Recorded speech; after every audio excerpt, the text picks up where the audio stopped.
Hello friends, welcome back to Analyzing Stock Market. So today we'll be talking about USD JPY pair and we'll do the Forex analysis for 11th to 15th May 2026. So let's go straight to our chart. So first let's see what happened in USD JPY on Friday. So as you can see, 0.16% negative move, 156.641 was the closing on Friday. So here now I'll be talking about what is going to happen in coming week. Even I'll be marking some important support zone and resistance zone which will help you to take better stop loss and target levels according to your bias. And also I'll be sharing my opinion on what could happen in coming week according to my analysis and previous week movement. So let's check our weekly chart first. So let's open our weekly chart over here. So here, this is a weekly chart. In this weekly chart, we can see a bearish candle with a small body and a big lower and a big upper wick, which is currently in a doji candle. So here, not the buyer nor the seller, both are fighting for the price. So currently, if you talk about the stochastic RSI is around 42 to 51 level, which is indicating as a sideways momentum. But remember, as we always say, we should not only look for RSI or other indicators, we should also look for other factors which moves the pair, like any news or important events, and then make a decision according to that data. So now let's mark some important support zone and resistance zone on a one-day chart.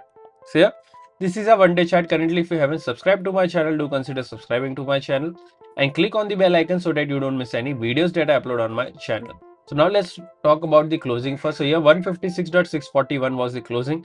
Here the direct support is 156.312, direct resistance is 156.737. After direct support, there is a support of 155.961 and then 155.700. After direct resistance, there is a resistance of 157.180 and then 157.499. So these are two important support zones and resistance zone which will help you to take better stop loss and target levels according to your bias for this week.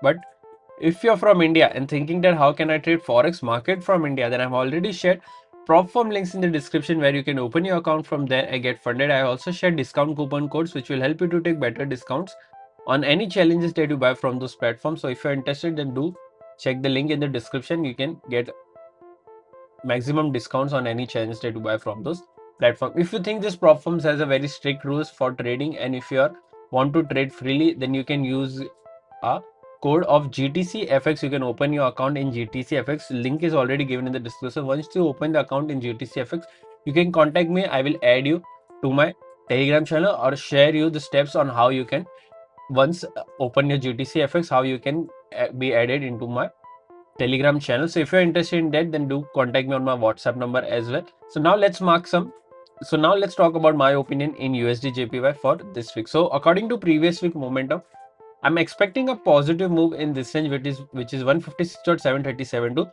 157.180. I'm expecting a positive closing in this range. But if you're going for any short trade, then only go for a short trade once 156.312 gets breached and a 4-hour or a one-day candle gets closed. Below this, then you can go for a short till 155.961. Even if this gets breached, you can go for a short till this level as well. Overall, my expectation is a bit positive in this range.